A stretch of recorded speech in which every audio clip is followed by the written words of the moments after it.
por Colombia, Noticias RCN desde Quibdó, en el departamento de Chocó. Ahí ustedes ven las imponentes imágenes de esta capital, de un departamento pujante, pues lógicamente por muchísimos años con olvido estatal, pero que está haciendo las cosas muy bien gracias a toda su gente y que va para adelante. Aquí estamos disfrutando de una temperatura bastante alta, 29 grados, Rosy. Yo creería que con una sensación térmica como de 45 a 80 grados centígrados, más o menos. Hoy tenemos algo muy característico que sí que nos está acompañando y es el sol. Ayer no lo tuvimos tan presente, pero hoy dijo, ¿quién? Yo voy a salir al aire y aquí está con nosotros acompañándonos con todo el solazo. Claro que sí, empezamos ayer con la cumbre de gobernadores, muchos temas se han tratado, lógicamente la preocupación es por el reclutamiento forzado de menores en muchas zonas del país y les vamos a mostrar también toda la belleza, la exuberancia, la maravilla de este departamento de Chocó y de su capital, Quibdó. Así es, Felipe, pero ¿qué le parece a usted y televidentes? Sí, vamos a hacer un repaso por nuestros titulares de la jornada. La Fiscalía compulsó copias a un delegado de la Corte en la investigación contra el ministro de Minas, Edwin Palma. Hacen señalamientos de connotación penal por supuestos sobrecostos en la compra de suministros cuando estuvo de interventor en la empresa Aire. Bajo custodia permanece el presunto asesino de Charlie Kirk. Se trata de un joven universitario de 22 años. En sus redes sociales rechazaba el trabajo del activista. Ampliamos la información en minutos. El hombre a quien le habría explotado una papabomba no sería estudiante de la Universidad Nacional. La vicerrectora pide al distrito reforzar la seguridad para evitar nuevos desmanes.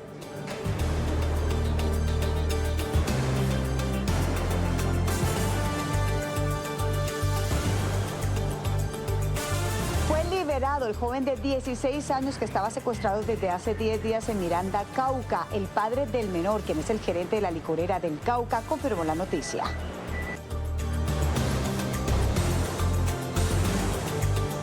En una operación simultánea, 4 policías activos fueron capturados. Son señalados de extorsionar a comerciantes en Medellín.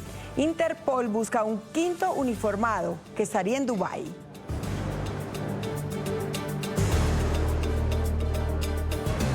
Son 8 mineros atrapados en una mina de oro artesanal en Santander de Quilichao, en Cauca. Las labores de rescate iniciaron desde la madrugada de hoy. En la zona se instaló un puesto de mando unificado.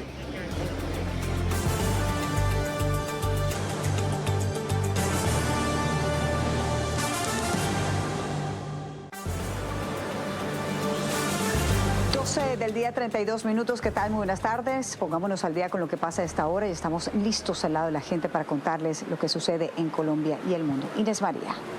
Atención, conocimos en primicia que la Fiscalía compulsó copias a un delegado de la Corte Suprema de Justicia en la investigación contra el ministro de Minas y Energía, Edwin Palma. Evidencian presuntas irregularidades por sobrecostos en contratación cuando se desempeñó como agente interventor de Aire. Dice el documento que existen señalamientos de connotación penal. Nos amplía nuestro editor judicial Felipe Quintero. Felipe. Hola Inés María, muy buenas tardes. La compulsa es del 4 de septiembre del 2025 desde la seccional Atlántico, donde solicita que se investigue a Edwin Palma Egea como interventor de la empresa Aire. Hoy, actualmente, ocupa el cargo de ministro de Minas y Energía. Se solicita a los fiscales delegados ante la Corte Suprema de Justicia que asuman la investigación por presuntas irregularidades al mando de su gestión como interventor de esta empresa. Hablan de hechos y denuncias que tendrían connotación penal. Como quiera que al revisar la presente actuación se observa que existen señalamientos de connotación penal contra el ciudadano Edwin Palma Egea al desarrollar su labor como agente interventor de la empresa Aire y quien en la actualidad, como es públicamente conocido, se desempeña como ministro de Minas y Energía del Gobierno de Colombia, teniendo la calidad de aforado conforme al artículo 235 de la Constitución Política de Colombia. Corresponde en consecuencia su indagación e investigación a los fiscales delegados ante la Sala Penal de la Corte Suprema de Justicia.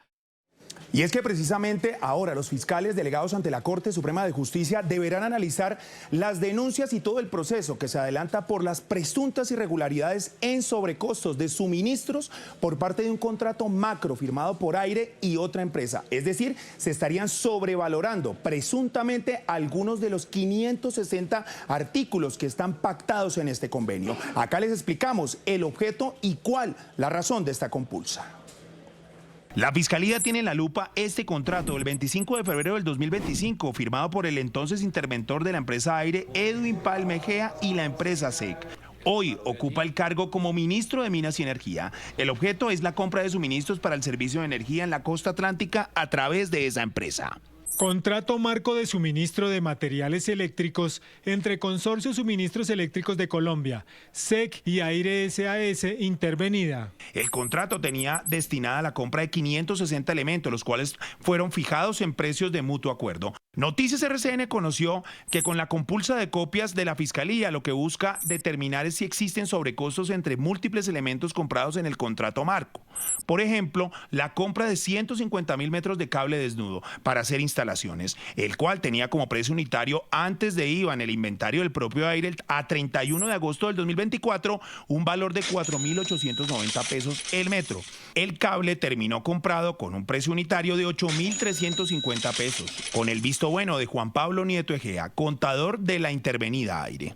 Estamos hablando de un presunto sobrecosto del 70.76%, pero ojo, sacamos la calculadora porque hablamos de más de 150.000 metros de cable que fueron adquiridos. Los números aumentan y con el precio real costarían 733 millones de pesos. Con el precio adquirido y la factura suman varios ceros a la derecha. Hablamos de 1.252 millones de pesos. En plata blanca se habla de un presunto sobrecosto de 519 millones de pesos en un solo artículo de los 560 que estaban en la compra. Un equipo de fiscales delegados ante la Corte empieza las labores investigativas para recaudar las facturas y todo lo relacionado a este contrato. Con esta revelación de la Fiscalía, pues ya se empieza el grupo especial de tareas de la Fiscalía a determinar si cada uno de los 560 artículos firmados en ese contrato del 25 de febrero tienen algún presunto sobrecosto. Ya Edwin Palma, como interventor de Aire, pues será investigado ahora como ministro de Minas y Energía por un fiscal delegado ante la Corte. Esa es toda la información desde la sala de redacción. Vamos con Jessica. Una feliz tarde. Felipe, muchas gracias, y también tenemos otras noticias porque una vez más la Universidad Nacional en Bogotá volvió a ser blanco de delincuentes encapuchados. Anoche se escuchó una fuerte explosión al interior del claustro. Por supuesto, la universidad le pide ayuda al distrito para evitar nuevos desmanes. Miguel Cruz, buenas tardes. ¿Cómo está la persona que resultó herida? Adelante. Buenas tardes, pues mire, primero una persona gravemente herida en una de sus extremidades, aparentemente habría perdido una mano y todo habría ocurrido allá en esos edificios del fondo, específicamente en el área de sociología. Lo que ha señalado la universidad es que en febrero pasó una comunicación al distrito porque dicen ellos no pueden solos con los vándalos que ingresan al campus universitario y desde allí empiezan a agredir también a uniformados. Por supuesto, lo de ayer es calificado por la universidad como lamentable. Destrozaron barandas públicas, desafiaron a la UNDEMO y en el campus manipularon dentro de edificios artefactos causando una explosión. La Universidad Nacional en Bogotá pide ayuda. No hemos podido tener una estrategia realmente interinstitucional. Creo que esto es un asunto muy importante y quiero llamar la atención sobre eso. Creo que aquí no se trata de situar que la responsabilidad está en la universidad. Este año han tolerado 32 disturbios, el año pasado 46. Ayer las sirenas indicaban evacuar de urgencia y en ambulancia salió un herido de 25 años. Que no hace parte de la comunidad universitaria. Una persona usando la capucha resultó herida manipulando material explosivo. Nosotros le prestamos toda la atención médica a través de la ambulancia de la universidad. Se trasladó a un centro asistencial. Se han visto hasta con machetes. Así dejaron el campus. El Ministerio de Educación rechazó lo que ocurre. Reiteran la importancia de un apoyo interinstitucional. Y es que lo que dicen es que ellos justamente no tienen capacidad para poder identificar a personas con capuchas y ese es el papel de las autoridades. Por ahora lo que se espera es una reunión con las instituciones para determinar qué pasos van a seguir. Inés María, usted con más noticias. Y seguiremos muy atentos a ese tema, Miguel. Gracias. Nos vamos a Estados Unidos. Bajo custodia permanece el presunto asesino del activista Charlie Kirk. El joven de 22 años fue delatado por un amigo de la familia. El cuerpo de Kirk fue trasladado a Phoenix, Arizona, en el avión del vicepresidente de Estados Unidos. Allí fue recibido con honores. Nuestro corresponsal en Washington, Roberto Macedonio, con la información. Buenas tardes, Roberto. ¿Cuáles son los últimos detalles? Sí, buenas tardes. Hay varios detalles que se han revelado en estas últimas horas. El primero es que el presunto homicida ya está detenido luego de que un amigo de la familia avisara a las autoridades. De acuerdo con la investigación, por cierto, el supuesto homicida, del que se conoce un nuevo vídeo huyendo de la escena del crimen, acusaba a Charlie Kirk de propagar un discurso de odio. Tanto el presidente Trump como el vicepresidente J.D. Vance destacan la labor de las autoridades para dar con el responsable. También recuerdan al influencer como una gran persona creyente de Dios que no merecía este final. El presunto asesino de Charlie Kirk se llama Tyler Robinson, tiene 22 años y ya está bajo custodia policial. El sospechoso confesó el crimen a su padre, quien es excomisario policial. Había trascendido que él lo había entregado a las autoridades, pero el gobernador de Utah aclaró que fue un amigo de la familia. Un familiar de Tyler Robinson contactó a un amigo de la familia, quien a su vez contactó a la oficina del sheriff del condado de Washington con información de que Robinson les había confesado o insinuado haber cometido el incidente. También se conoció que Robinson, quien acusaba a Charlie Kirk de propagar un discurso de odio, tenía una beca presidencial para residentes de la Universidad Estatal de Utah. Robinson estaba registrado para votar sin afiliación partidista y no había emitido su voto en las dos elecciones más recientes. A través de redes sociales se ha difundido varias imágenes del sospechoso y también el video del tirador corriendo y bajándose del techo de la universidad, después de dispararle en el cuello al activista político. El presidente Donald Trump, quien se ha mostrado dolido con el asesinato de Kirk, destacó el trabajo de la policía y el FBI para atrapar al culpable. Lo tenemos bajo custodia. Todos hicieron un excelente trabajo. Trabajamos con la policía local, el gobernador. Todos hicieron un excelente trabajo. En medio de luto, el vicepresidente J.D. Vance acompañó el ataúd del influencer. Lo cargó y luego, junto a su familia, lo trasladaron en el avión Air Force Two a su tierra natal en Phoenix. Y al llegar al aeropuerto internacional Skeet Harbor, se escuchó en la frecuencia de la torre de control aéreo: "Bienvenido a casa, Charlie, no te lo merecías". Los restos fueron trasladados a la capilla funeraria Hansen.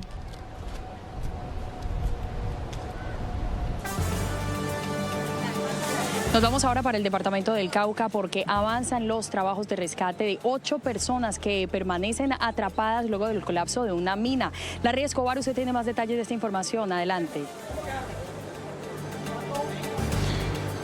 Hola, mire, no son buenas tardes en el norte del departamento del Cauca. Nosotros nos encontramos aquí en el lugar de la noticia. Son cerca de 17 horas las que completan los organismos de socorro en conjunto con la comunidad, tratando de rescatar a estos 8 trabajadores de esta mina. Ustedes pueden observar, Jorge Iván Adarve les está mostrando el socavón. Ahí se están realizando estas actividades de rescate. Hace muy pocos minutos llegaron la maquinaria amarilla, entonces se ha retrasado un poco esta labor. Las autoridades indican que aún no se ha logrado el rescate, pero se hablan de al menos 8 personas que están ahí, pues, en este socavón que ha producido pues esta emergencia. Nosotros en Noticias RCN hemos hablado con las autoridades y también en este puesto de mando unificado que se ha instalado, y esto fue lo que nos dijeron.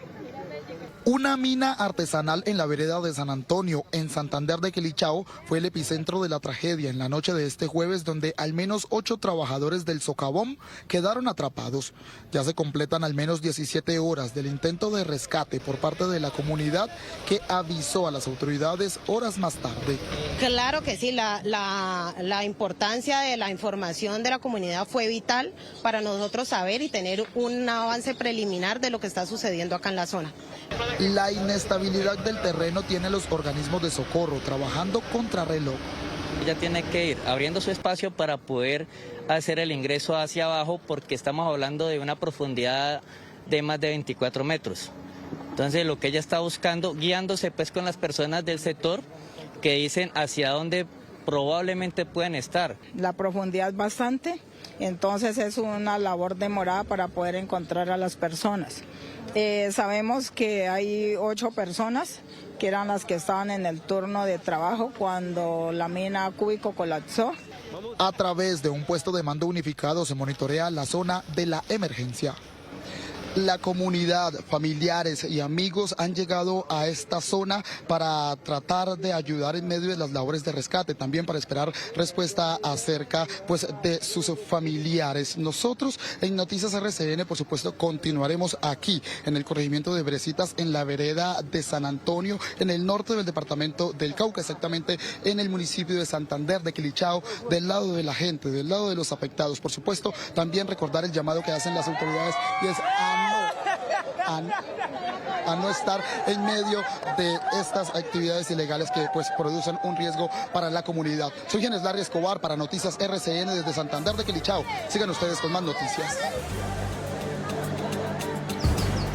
Larry, gracias. Y seguimos en Cauca porque después de 10 días de estar secuestrado fue liberado el joven de 17 años que había sido abordado por hombres armados y se lo habían llevado a zona rural en el municipio de Miranda, allí precisamente también en el departamento de Cauca. Vamos con los detalles. Juan Pablo, ¿qué se conoce de este caso?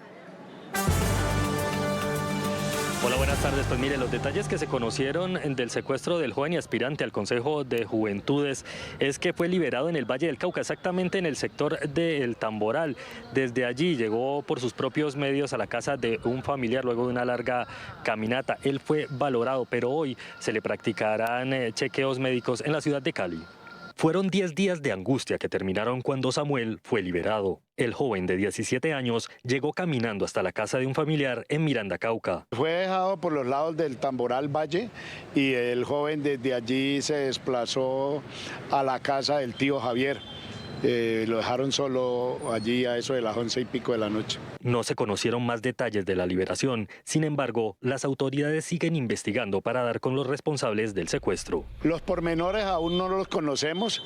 Esperamos que sea materia de investigación y que sean los organismos de seguridad los que lleguen al esclarecimiento de quienes habían capturado al joven. Desde la administración municipal manifestaron la activación de planes contra el secuestro y el reclutamiento forzado en esta zona del Cauca. Por ahora los familiares no han entregado información, detalles sobre su liberación. Lo que sí conocimos es que el joven se encuentra en buen estado de ánimo. Nosotros estaremos atentos a los detalles que nos entreguen las autoridades en la capital caucana. Desde Popayán, Juan Pablo Velasco para Noticias RCN. Buena noticia, Juan Pablo. Gracias. Hablemos ahora del presupuesto general de la Nación. Finalmente el monto no se modificó, se mantienen 557 billones de pesos. Hay plazo hasta el 25 de septiembre para su discusión en primer debate. De lo contrario, tendría que adoptarse por decreto y desde el Congreso hacen graves advertencias. Congresistas denuncian que en el presupuesto presentado para 2026 hay una serie de artículos que buscan darle facultades extraordinarias al presidente Petro para que pueda disponer de los recursos de la nación sin ningún control. Por ejemplo, esas modificaciones de fuentes de financiación, ¿qué es lo que quieren decir con ello?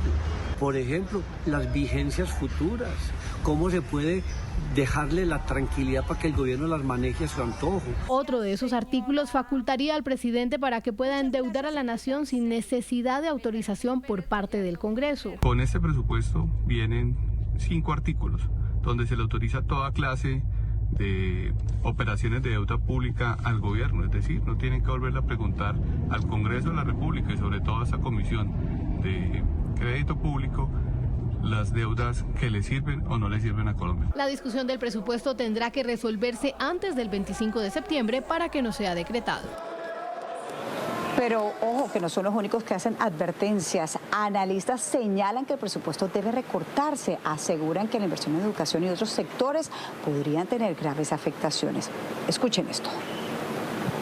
Y entonces el gobierno, para responsabilizar al Congreso, va a dejar que se hunda el presupuesto y va a decir que los programas sociales no se pueden financiar por culpa del Congreso. ¿Esto en qué se traduce? En promesas incumplidas. En 2024 ya vimos lo que pasó con ICETEX, con Mi Casa Ya y con un montón de planes, subsidios y demás del gobierno que no se cumplen. Y aún así el gobierno no hace lo que es obvio y lo que haría cualquier familia, ¿no? O cualquier empresa. Hay dificultades económicas, recortemos. Aquí es lo contrario, gastemos más. Estamos frente a eso, una dificultad en los recursos del país que siguen endeudándose, mientras tanto un gobierno derrochón en donde no recorta donde debería recortar. Rosy, desde aquí del Chocó nos vamos a la vía al llano porque ya completa 6 días de cierre. Imagínense el perjuicio y la cantidad de gente que está buscando vías alternas, pero el problema es ese, que en la vía alterna se están presentando derrumbes pese a los trabajos, el terreno es muy inestable y pues la situación se complica. Pues le cuento, Felipe y televidentes, que justamente nuestro equipo hizo un sobrevuelo con dron en la zona para dimensionar la magnitud de esta emergencia. Jason Vera nos cuenta el panorama de esta hora.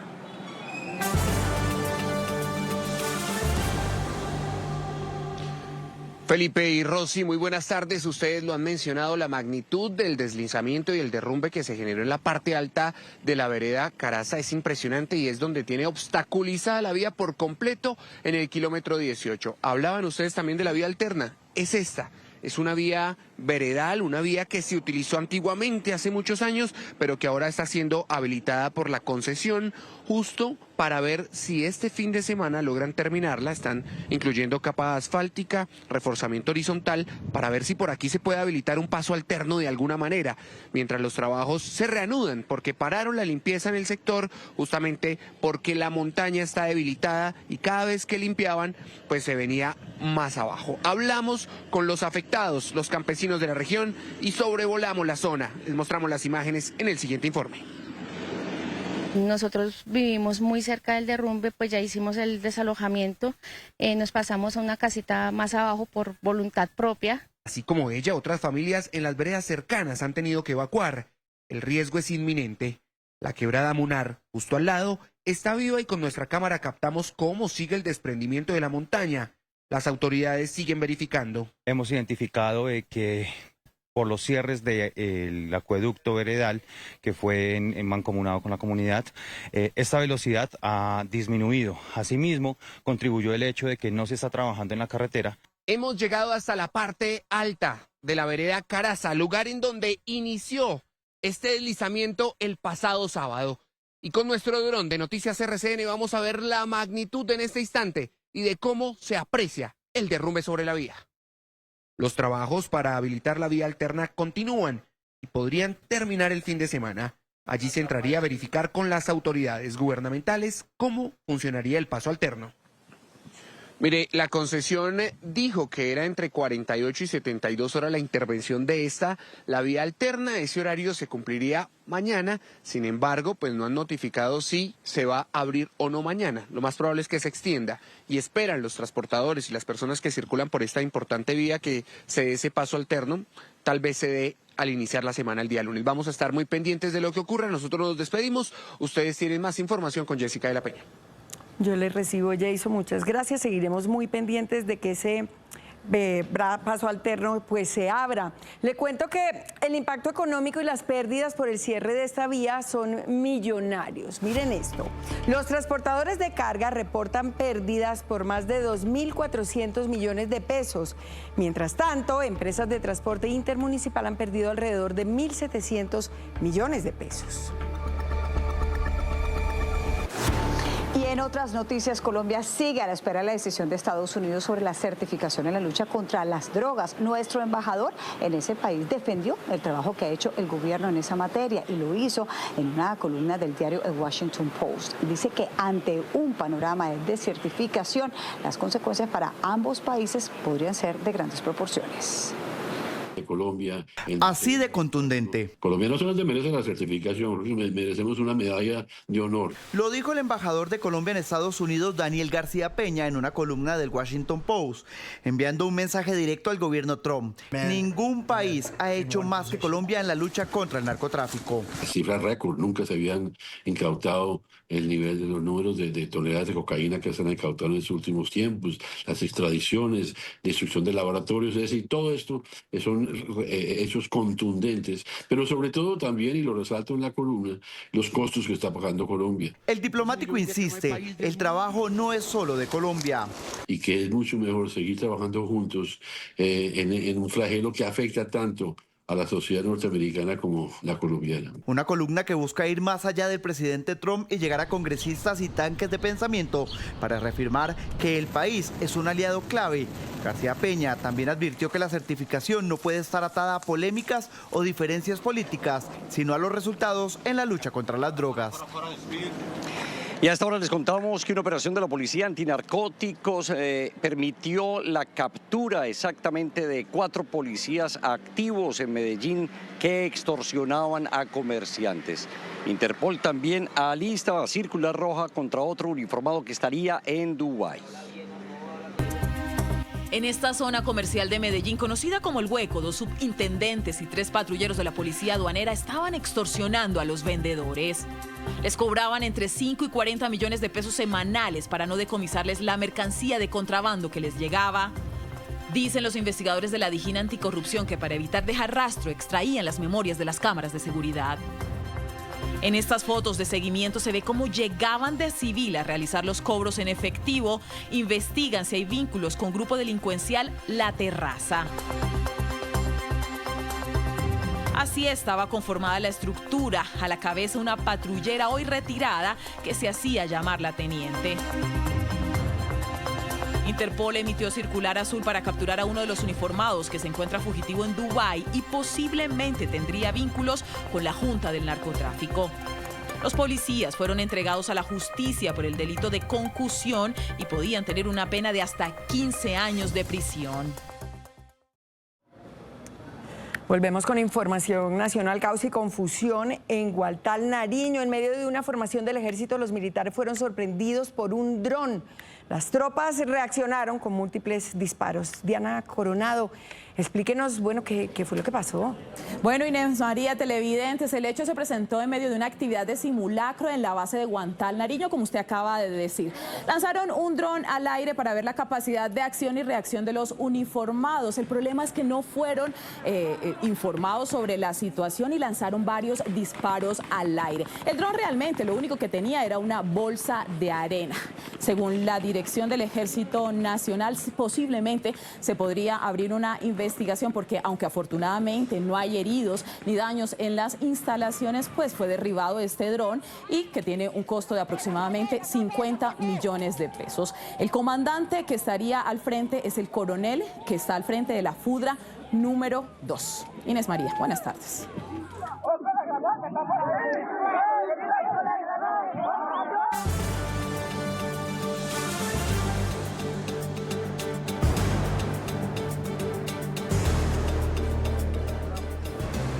Bueno, Felipe, estábamos, una de las grandes razones por las cuales también estamos transmitiendo desde aquí Quibdó es la gran cumbre de gobernadores, que recordemos que es por primera vez que se realiza aquí en este departamento. Concluyó esta cumbre, recordemos, bajo el lema por el cuidado del territorio y la vida. Claro que sí, se hablaron muchos temas. La seguridad tuvo un capítulo especial y el reclutamiento forzado de menores de edad para filas de grupos armados ilegales. Una política que todavía no está muy clara y que los gobernadores piden reforzar para frenar este delito. Así que vamos con Julián Vázquez y los detalles de este segundo día de la cumbre de gobernadores aquí en Quibdó, Chocó. Julián.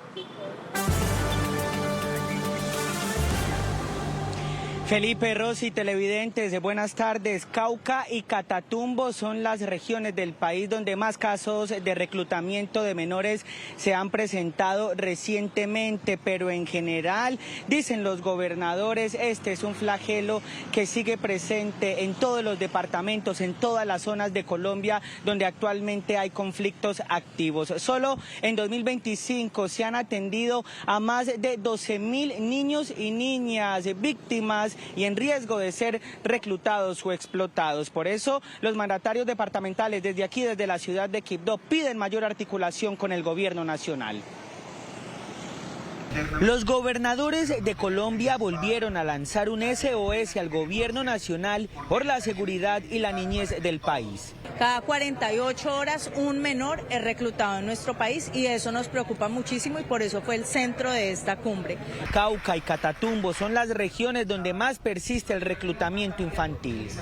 Nosotros estamos atendiendo en términos de alertas más o menos unos 200 niños y niñas hemos atendido en el transcurso de final del año pasado y este año, y en desvinculación de reclutamiento tenemos 300 niños y niñas. Que nuestro país avance y que las regiones de Colombia sigan adelante. La gestión del riesgo fue otro de los puntos claves de la cumbre. La Mojana tiene su diagnóstico, que tiene un estudio amplio, nacional, internacional. Hay recursos apropiados en un COMPES. Necesitamos voluntad. 13 mandatarios asistieron a la cumbre de gobernadores que se realizó por primera vez en Chocó.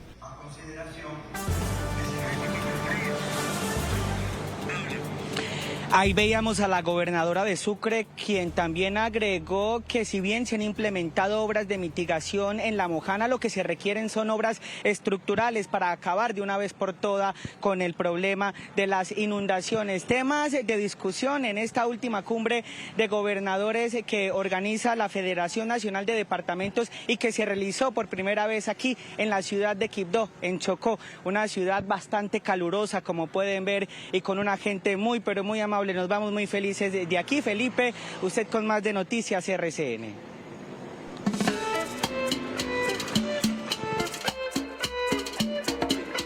Panorámica de Quibdó, en el departamento de Chocó, naturaleza exuberante, ríos espectaculares, mucho turismo que está visitando esta bella zona de nuestro país.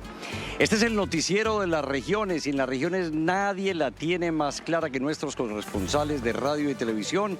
Vamos a hacer una ronda por algunas ciudades. Empezamos en Pereira, en mi bello eje cafetero. Carol Álvarez, buenas tardes.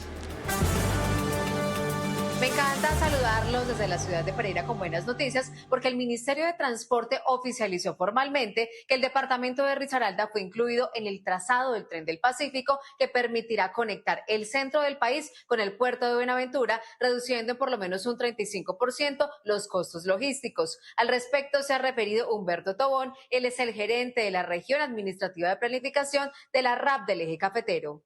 La ministra del Transporte, la doctora María Fernanda Rojas, ha dicho que en el mes de diciembre se saca esa licitación y que será por un valor de 1.1 billones de pesos, y ese es uno de los 5 grandes proyectos que el Gobierno Nacional está impulsando.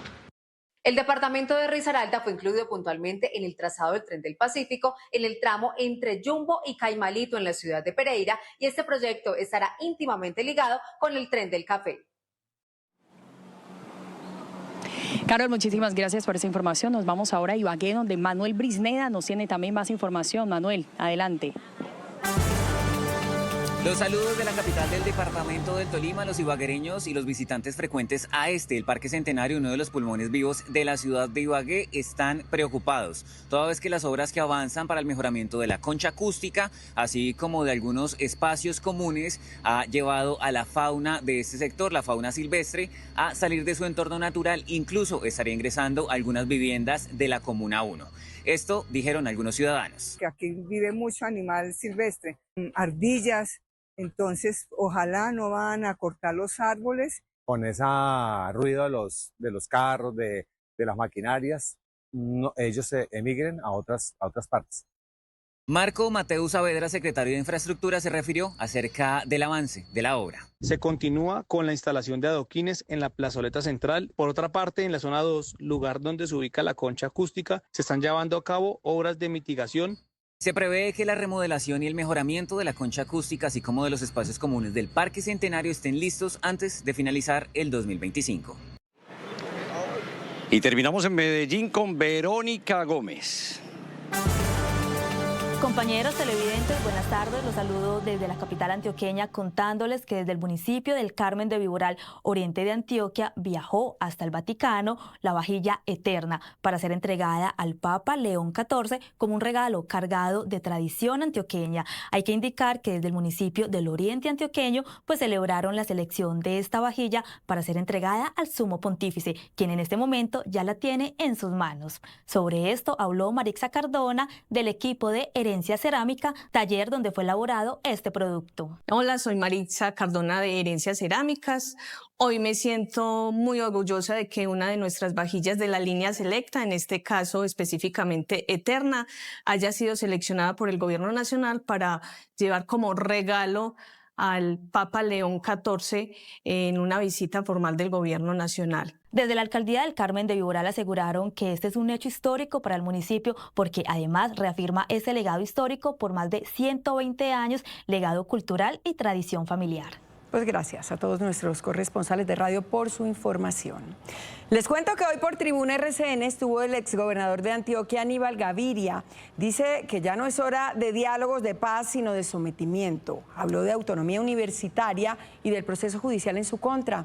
Acá está el diálogo con nuestra editora política Maritza Aristizábal. Noticias RCN, la FM, Radio 1, Alerta Bogotá, el diario La República, firmes con la democracia. Tribuna RCN. Tribuna RCN es la plaza pública más amplia para escuchar y conocer a los aspirantes a la presidencia y hoy le damos la bienvenida al precandidato por la Fuerza de las Regiones, Aníbal Gaviria. Exgobernador, bienvenido. Marixa, muchas gracias y aquí listos para este diálogo contigo y con el país. Mire, hoy uno de los temas que está en la agenda del día son los disturbios y el vandalismo que vimos en las últimas horas en la Universidad Nacional y que lamentablemente se normalizó. Quiero preguntarle, ¿hasta dónde realmente llega esa autonomía universitaria? ¿Dónde podría entrar a intervenir el gobierno nacional o incluso las autoridades locales? Sí, Marisa, yo creo que a mí me ha tocado, he tenido la experiencia de esa situación en 2 ocasiones como gobernador de Antioquia y como alcalde de Medellín, en no solo situaciones en la Universidad de Antioquia, sino en otros centros universitarios en Antioquia y en Medellín. Por eso hay que, creo que, mantener un equilibrio, pero con firmeza.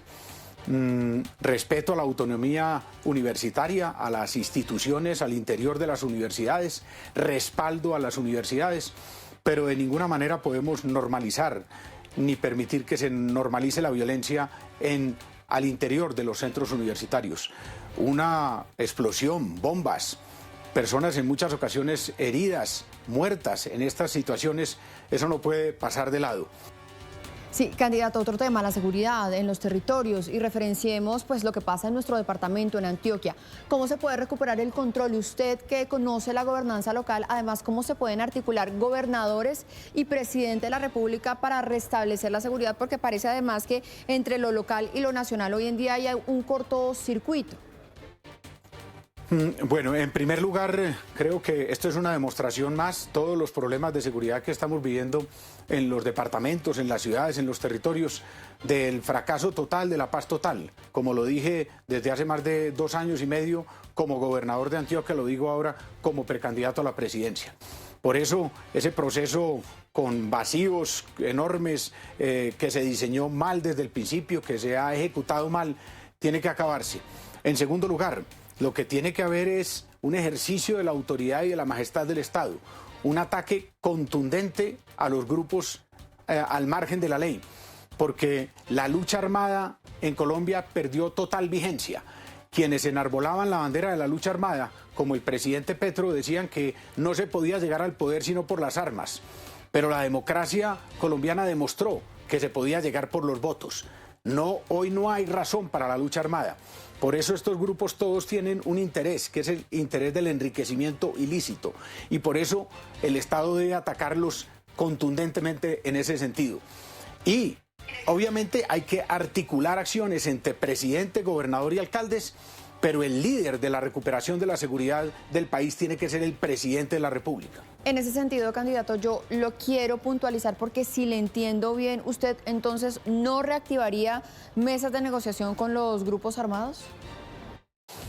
No, repito, contundentemente, es que ya el tema de la paz pasó a, tal vez es repetitivo, al pasado de Colombia. Ya se hizo el proceso de paz con las FARC. Ya el presidente Petro, con su elección, demostró que la lucha armada se acabó. Lo que tiene que haber, sí, es a lo mejor mesas para un diálogo de sometimiento. Debe haber políticas y estrategias de sometimiento, pero de sometimiento de los criminales al Estado y no del Estado a los criminales. Exgobernador, estamos a horas de saber si Colombia es certificada o no por Estados Unidos. ¿Qué puede hacer el próximo presidente si es que recibe un país desertificado? Pues Marisa, tengo que empezar por desear que ojalá no se dé esa desertificación, por de alguna manera mandar el mensaje al gobierno de los Estados Unidos de que por ahí no es el camino. En cierta medida hay razones para desertificar a este gobierno, pero no hay razones para desertificar al país, porque el país lucha y ha luchado y luchará contra ese flagelo. Obviamente, si eso se produce, el reto del próximo gobierno, y estoy seguro de que en una presidencia liderada por Aníbal Gaviria, es avanzar a unas relaciones muy respetuosas, pero de beneficio mutuo entre los Estados Unidos y Colombia, y que esa certificación seguramente vendrá pronto.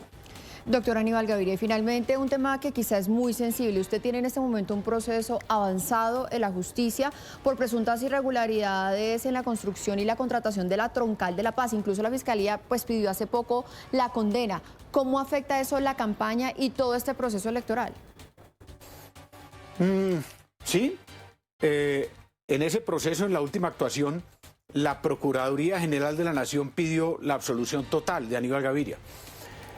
Marisa, yo lo que he hecho siempre es el respeto por las decisiones de la justicia y por las instituciones colombianas. Como gobernador, como ciudadano y como presidente, me parece que uno de los aspectos fundamentales que hay es trabajar no por el debilitamiento, no por la confrontación de las instituciones, sino por el fortalecimiento de las instituciones. Confío en la justicia colombiana y obviamente confío en mi inocencia, y que esas dos cosas van a converger y el fallo será, como lo pide la Procuraduría, a favor completamente, porque el que nada debe, nada teme. Pues doctor Aníbal Gaviria, precandidato a la presidencia, muchísimas gracias por pasar por los micrófonos de Radio 1, Alerta, la FM, por Noticias RCN, y nos leemos en la edición impresa de fin de semana del diario La República. Un abrazo Marisa. 1:10 PM, volvemos con la noticia con la que abrimos esta emisión, la compulsa de copias de la Fiscalía a un delegado de la Corte Suprema por la investigación en contra del ministro de Minas, Edwin Palma, por presuntos sobrecostos en millonarios contratos. Hace pocos minutos el ministro nos respondió a través de un mensaje de texto. Esto dijo el funcionario. Ya he dado todas las explicaciones del tema y ya también he dicho que confío en que se investigue y allí daré las explicaciones a que haya lugar. En la Fiscalía tengo un solo proceso y hasta hace poco se nombró fiscal y ya ahí está mi abogado. Programa anticontrabando de la Federación Nacional de Departamentos. Comprar legal es más salud, educación y deporte para nuestras regiones. Todos contra el contrabando.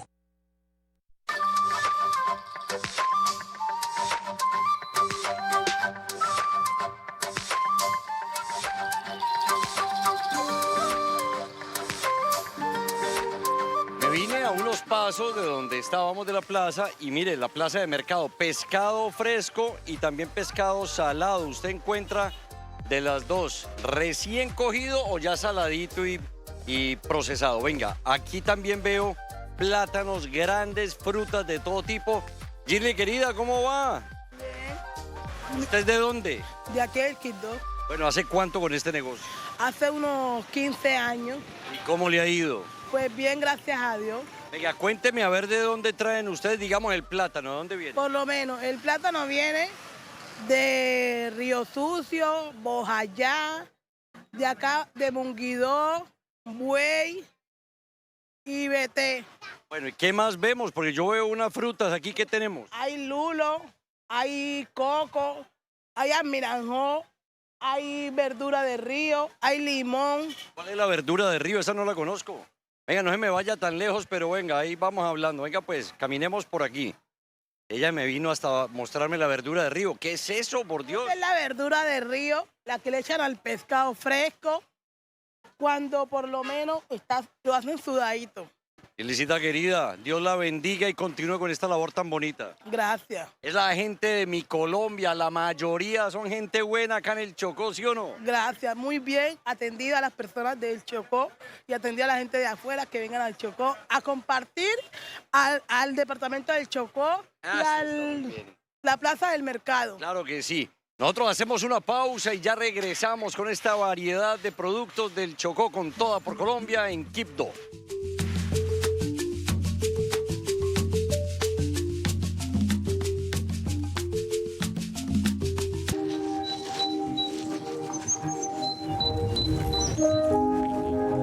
Es la primera vez que un país latinoamericano va a dirigir una semana de la biodiversidad en el mundo. Y adivinen cuál es. Es Colombia, del 29 de septiembre al 5 de octubre en Cali.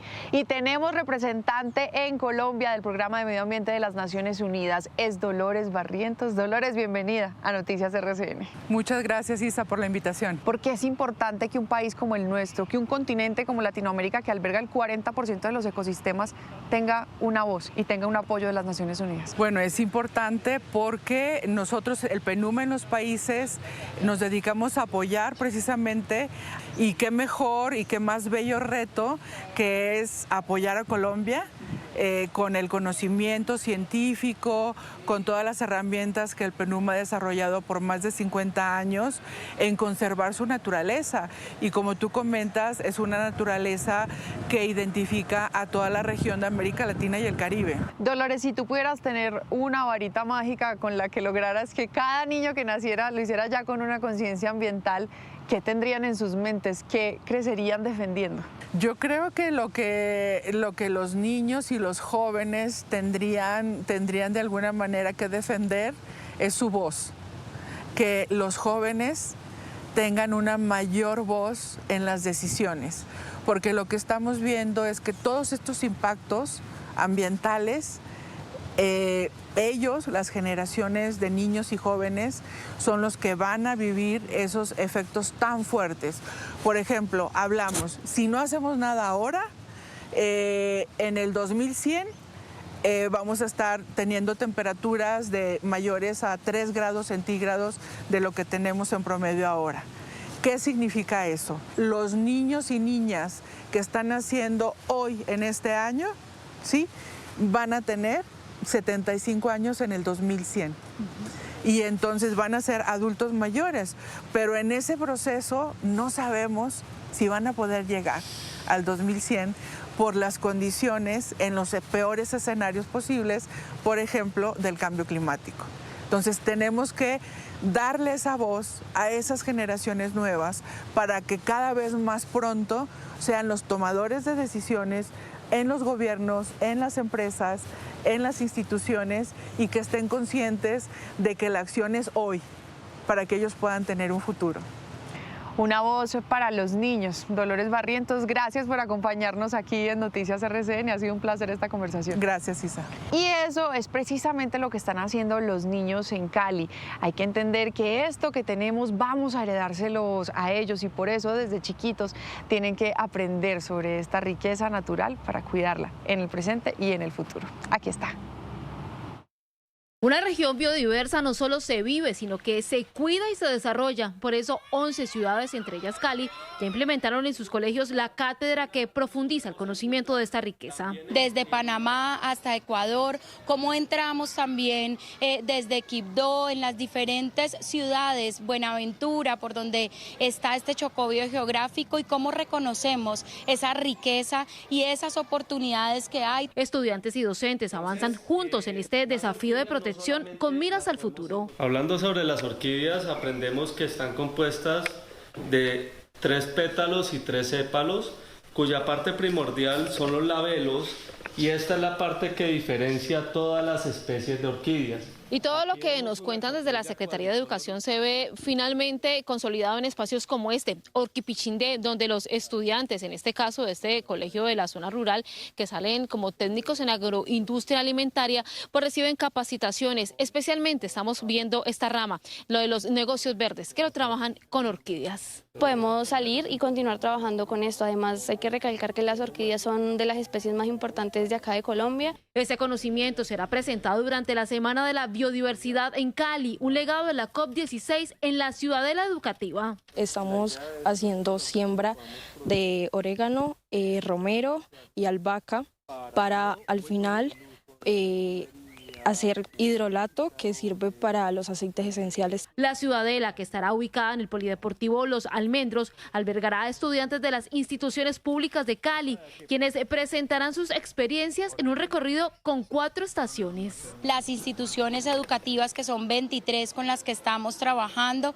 van a contar cómo trabajan en la preservación y el cuidado. Más de 12.000 estudiantes de las instituciones públicas estarán presentes para recibir a todos los ciudadanos que deseen conocer la riqueza de nuestros ecosistemas. La biodiversidad no es solo la riqueza de nuestra tierra, es también nuestra identidad. Por eso, RCN cree firmemente en los proyectos que la protegen y la impulsan, como la Semana de la Biodiversidad en Cali, un gran espacio de encuentro para hablar de impacto, innovación, cultura e inversión, y para crear soluciones ante los desafíos ambientales globales. Del 29 de septiembre al 5 de octubre, encontrémonos en Cali para seguir aprendiendo, compartiendo y construyendo juntos. Porque la biodiversidad es nuestro principal motor de desarrollo sostenible y nuestro compromiso con ella es, sobre todo, un compromiso con el futuro de Colombia.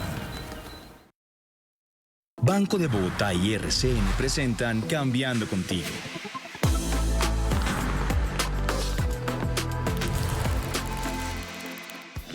Con el producto leasing financiero del Banco de Bogotá, la empresa TCC consiguió un aliado estratégico para desarrollar nuevos negocios, pero sobre todo para seguir la hoja de ruta hacia una transición energética.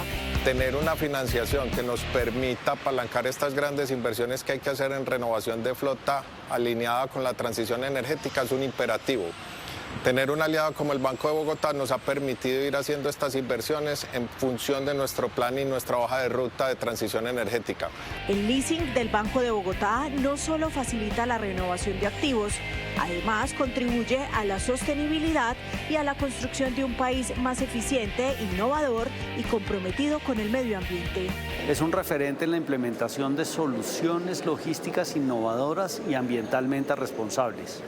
Su apuesta por la renovación de flota con vehículos eléctricos contribuye a optimizar la eficiencia operativa, reducir emisiones y fortalecer la competitividad del sector logístico. TCC mueve la logística del país, las empresas y sus mercancías, desde importaciones, exportaciones, almacenamiento, transporte y operaciones de última milla. Todos los productores de servicios en Colombia y de bienes principalmente los podemos mover a través de los servicios de TCC, activando que nuestros clientes puedan llegar a su consumidor final, tanto en Colombia como en cualquier lugar del mundo. Y también para aquellas empresas que necesitan abastecerse, hacer que sus productos lleguen de cualquier parte del mundo a Colombia. Actualmente, TCC tiene 104 vehículos eléctricos nuevos, reduciendo significativamente la huella de carbono y promoviendo un modelo de transporte más limpio.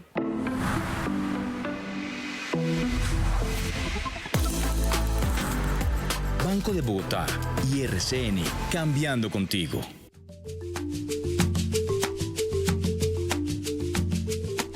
Camini, le invito a tomarse aquí un refresco donde su tocaya. Hola, querida Vanessa, ¿cómo vamos? Hola, bien, ¿y tú? Bueno, Vanessa, para los que no saben, estamos en el Parque Centenario, justo frente a la Iglesia Catedral, y aquí uno de los puntos de venta de refrescos es el de Vanessa. ¿Qué tipo de jugos usted aquí le ofrece a la gente?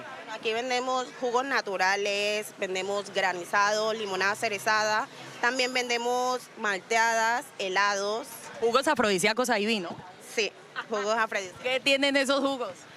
Llevan actifén, meromacho, Vitafer. Ay, no, dejémoslo ahí. Bueno, para las personas que quieren venir a tomarse un refresco, pues como yo, vamos a invitarlos aquí al Parque Centenario para que aquí como Vanessa vengan y se tomen un refresquito mientras la otra Vanessa nos hace el favor de entregarnos este gran refresco. Pilas que, gracias.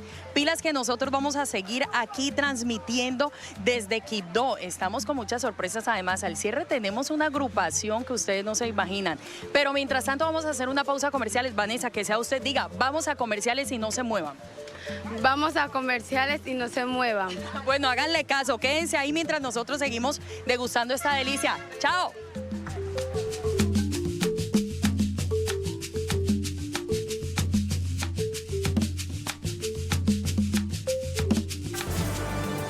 La violencia hay que rechazarla, venga de donde venga. Fue capturado el presunto asesino del activista Charlie Kirk, un joven de apenas 22 años habría sido el tirador que le disparó y le causó la muerte. Le habría confesado también el crimen a su papá.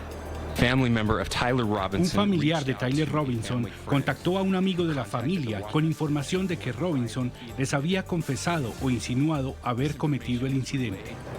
Y qué historia de amor eterno es la de Alicia Matías, una abuela que expuso su vida por salvar a su pequeño nieto. Dámelo. ¿Estoy bien, bebé? Sí. Y la tercera, cosas buenas siempre pasan. Por eso hoy resaltamos en un especial periodístico los escenarios que hay en este país para grandes artistas. Es que cada vez son más los cantantes, especialmente, que vienen de todo el mundo a la capital del país. El primer latido fue el 27 de septiembre del 2018 y fue nada más y nada menos que Fonseca. Estamos hablando de una inversión de un poco más de 30 millones de dólares. El nuevo estadio y el complejo que vamos a crear tiene la visión de convertir a Bogotá en el hub del entretenimiento regional. Ahí estamos, siempre con la gente, con las noticias y con las cosas buenas también, por la app, por las redes y por la pantalla. Pongámonos al día siempre por Noticias RCN. Gracias por seguir con nosotros. Y este es un servicio social. Edwin Leonardo Martínez Betancourt se encuentra desaparecido desde el 20 de agosto. Fue visto por última vez en la localidad de Zona Quinta de Usme. Si usted lo ha visto o tiene alguna información, por favor, comuníquese al 320-409-3868 o al 318-540-9861.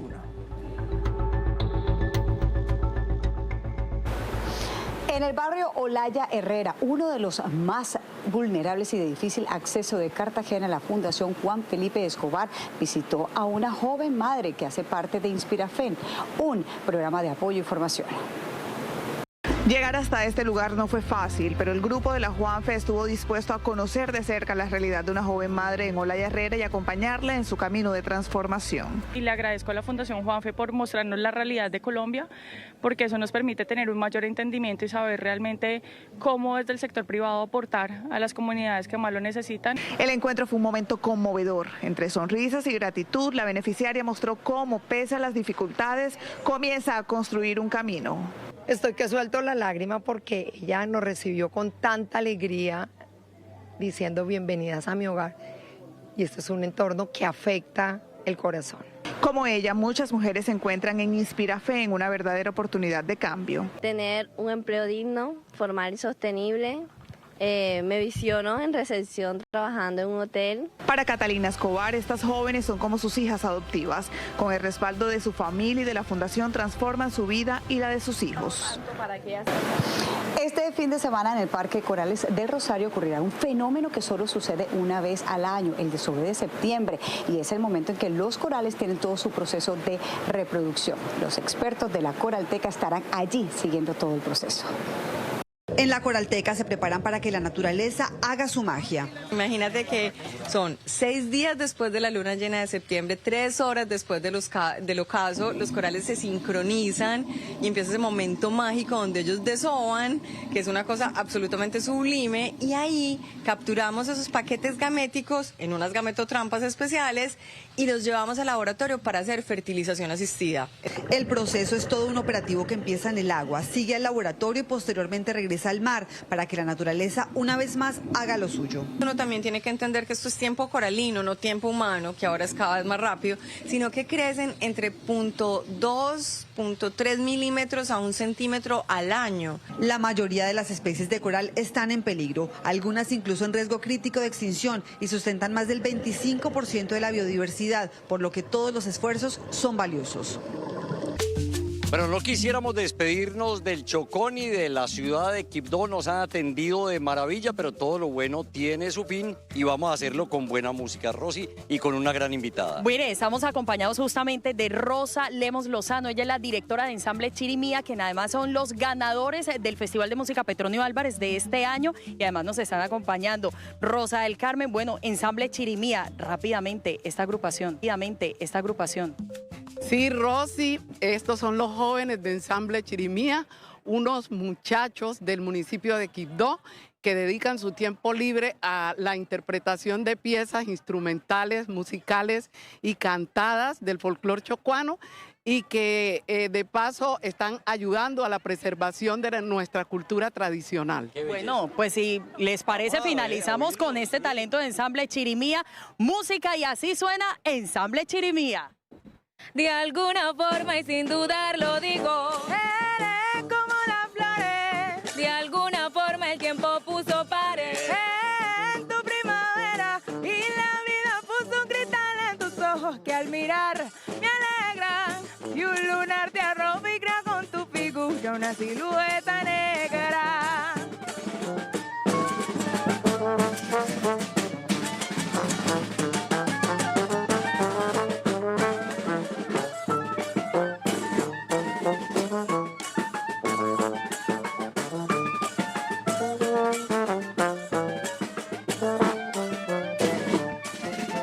Porque hermosas son las colombianas, porque negra es la